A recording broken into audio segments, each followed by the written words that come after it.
सभा में मेरे साथी सांसद श्री CR पाटिल जी, अहमदाबाद के नवनिर्वाचित मेयर श्रीमान किरीट भाई, साबरमती ट्रस्ट के ट्रस्टी श्री कार्तिकेय सारा भाई और साबरमती आश्रम को समर्पित जिनका जीवन है ऐसे आदरणीय अमृत मोदी जी, देश भर से हमारे साथ जुड़े हुए सभी महानुभाव, देवियों और सज्जनों और मेरे युवा साथियों, आज जब मैं सुबह दिल्ली से निकला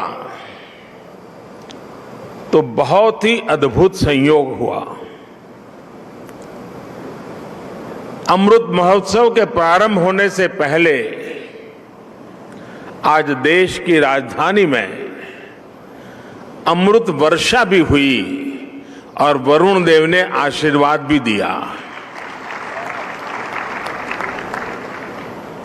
ये हम सभी का सौभाग्य है कि हम आजाद भारत के इस ऐतिहासिक कालखंड के साक्षी बन रहे हैं।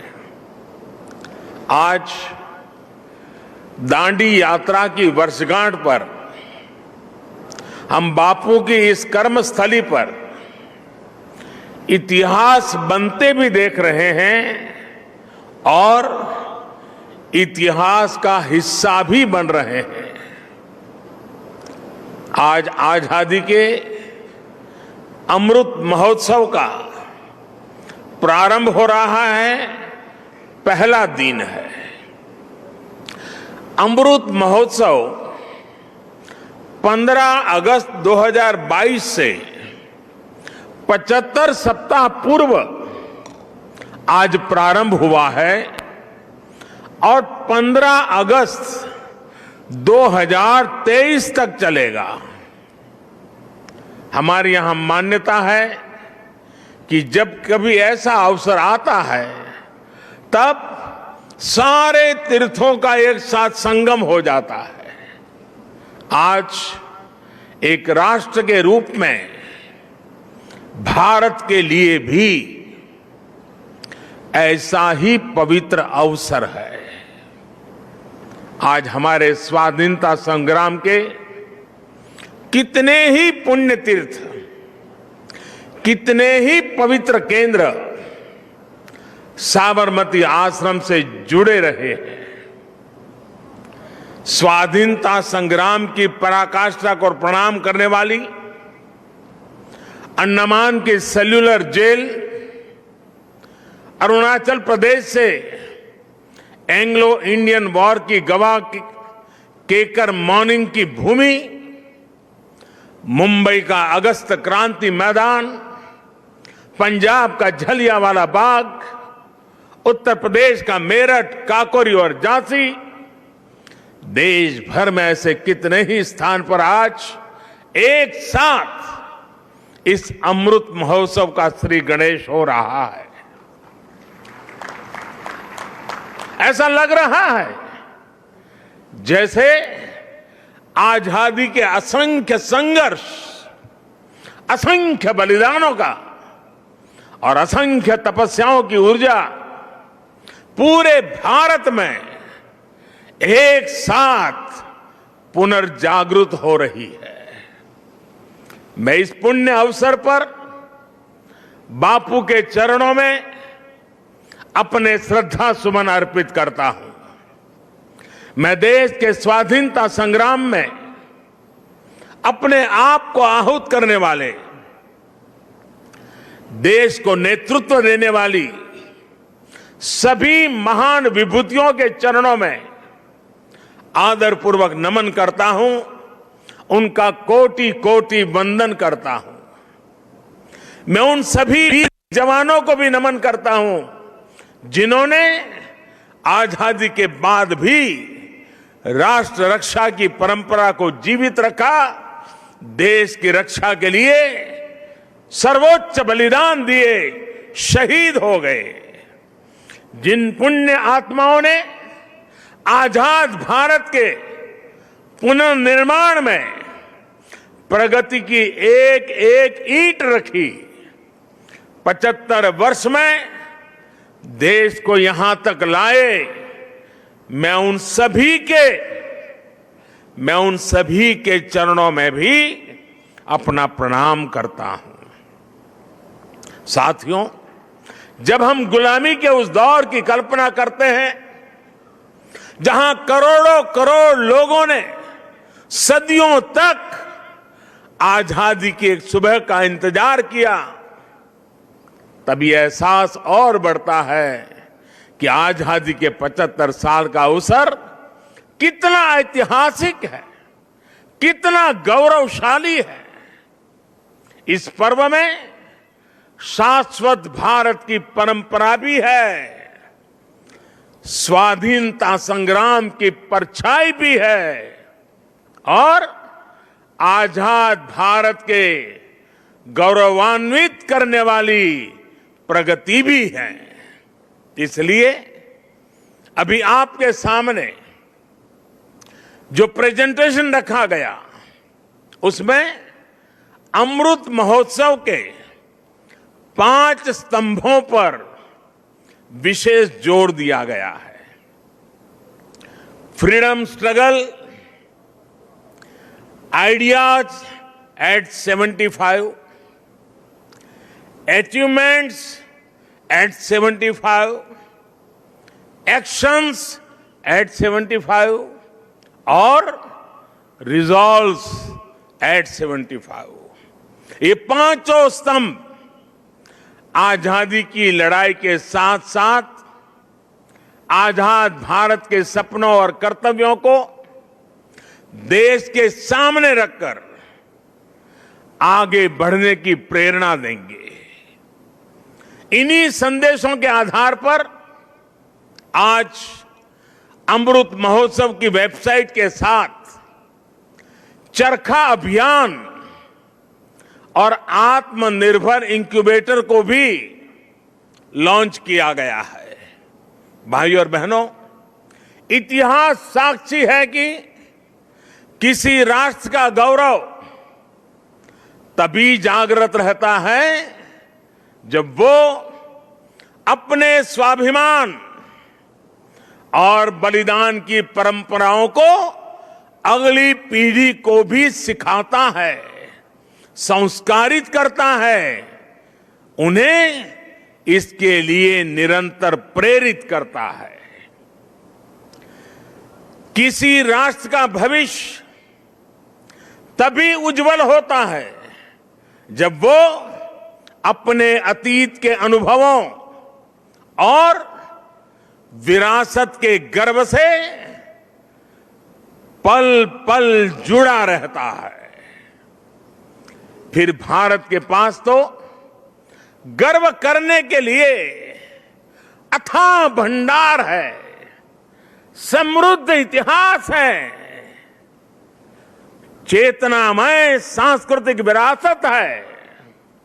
इसलिए आजादी के 75 साल का यह अवसर एक अमृत की तरह वर्तमान पीढ़ी को प्राप्त होगा।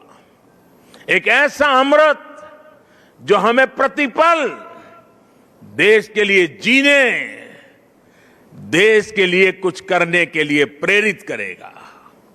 साथियों, हमारे यहां वेदों में एक वाक्य है, मृत्यो मृक्षीय मामृताम, अर्थात हम दुख, कष्ट, क्लेश और विनाश से निकलकर अमृत की तरफ बढ़ें, अमरता की ओर बढ़ें। यही संकल्प आजादी के इस अमृत महोत्सव का भी है। आजादी का अमृत महोत्सव यानी आजादी की ऊर्जा का अमृत। आजादी का अमृत महोत्सव यानी स्वाधीनता सेनानियों से प्रेरणाओं का अमृत। आजादी का अमृत महोत्सव यानी नए विचारों का अमृत, नए संकल्पों का अमृत, आजादी का अमृत महोत्सव यानी आत्मनिर्भरता का अमृत। और इसलिए ये महोत्सव राष्ट्र के जागरण का महोत्सव है। ये महोत्सव सुराज्य के सपने को पूरा करने का महोत्सव है। ये महोत्सव वैश्विक शांति का, विकास का महोत्सव है। साथियों, अमृत महोत्सव का शुभारंभ दांडी यात्रा के दिन हो रहा है। उस ऐतिहासिक क्षण को पुनर्जीवित करने के लिए एक यात्रा भी अभी शुरू होने जा रही है। यह अद्भुत संयोग है कि दांडी यात्रा का प्रभाव और संदेश भी वैसा ही है जो आज देश अमृत महोत्सव के माध्यम से लेकर आगे बढ़ रहा है। गांधी जी की इस एक यात्रा ने आजादी के संघर्ष को एक नई प्रेरणा के साथ जन जन से जोड़ दिया था। इस एक यात्रा ने अपनी आजादी को लेकर भारत के नजरिए को पूरी दुनिया तक पहुंचा दिया था। ऐसा ऐतिहासिक और ऐसा इसलिए क्योंकि बापू की दांडी यात्रा में आजादी के आग्रह के साथ साथ भारत के स्वभाव और भारत के संस्कारों का भी समावेश था। हमारे यहां नमक को कभी उसकी कीमत से नहीं आंका गया। हमारे यहां नमक का मतलब है ईमानदारी। हमारे यहां नमक का मतलब है विश्वास। हमारे यहां नमक का मतलब है वफादारी। हम आज भी कहते हैं कि हमने देश का नमक खाया है। ऐसा इसलिए नहीं क्योंकि नमक कोई बहुत कीमती चीज है।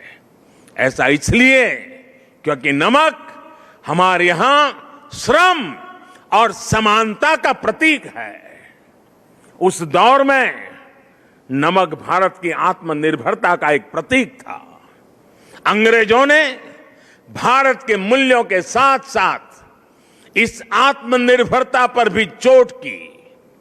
भारत के लोगों को इंग्लैंड से आने वाले नमक पर निर्भर हो जाना पड़े।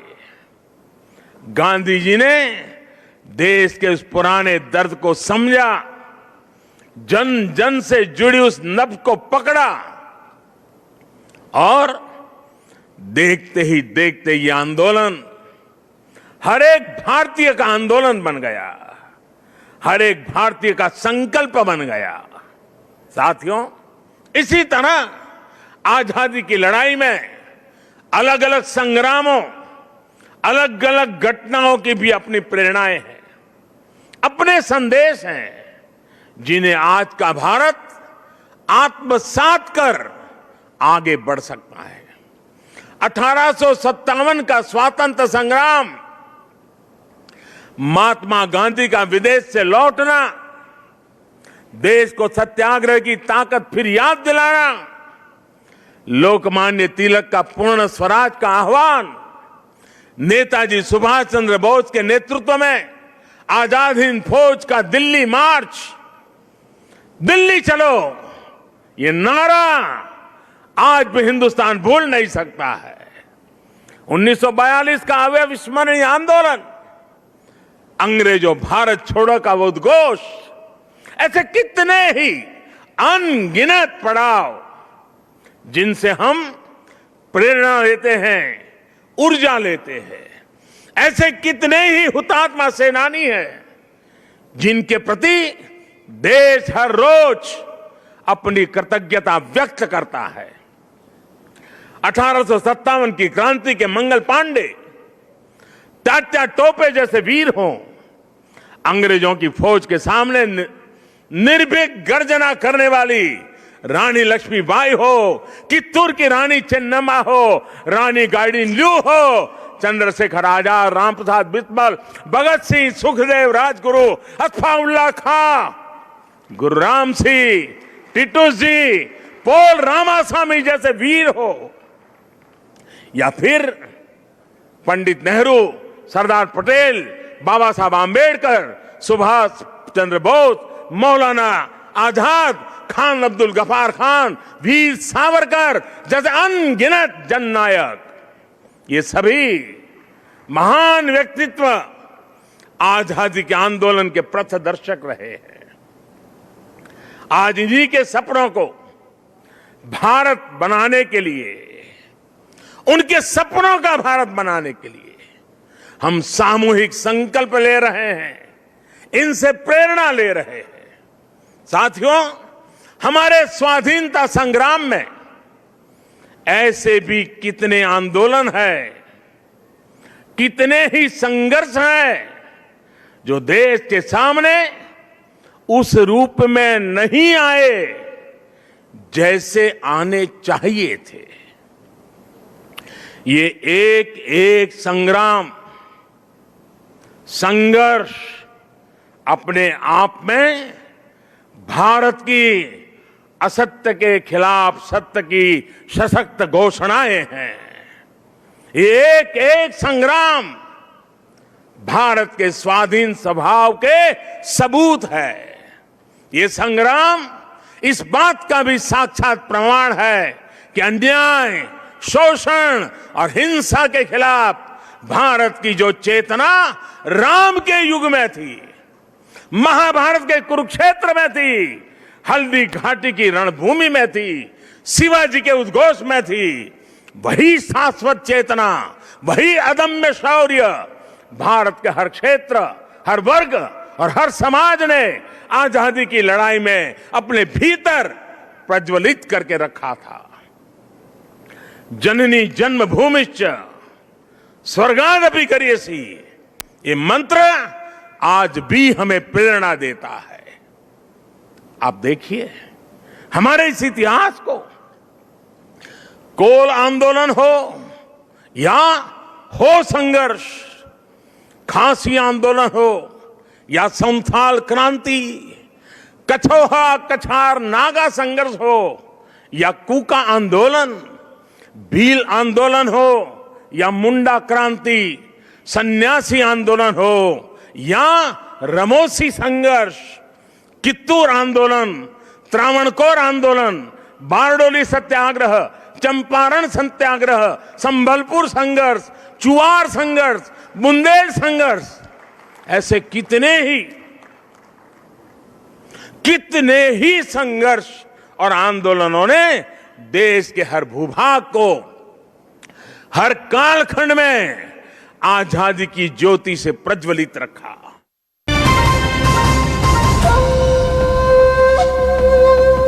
नमस्कार, मैं हूं मानक गुप्ता।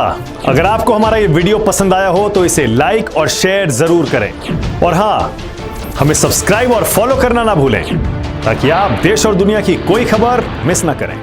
चाहे कोई ब्रेकिंग न्यूज हो या कोरोना वायरस से जुड़ी कोई भी अपडेट, पॉलिटिक्स हो या आपकी जेब से जुड़ी कोई खबर, इलेक्शन की कोई न्यूज हो, कोई कंट्रोवर्सी हो या फिर कोई वायरल वीडियो, सब कुछ मिलेगा न्यूज़ 24 पर। तो जुड़े रहिए हमारे साथ और देखते रहिए न्यूज़ 24।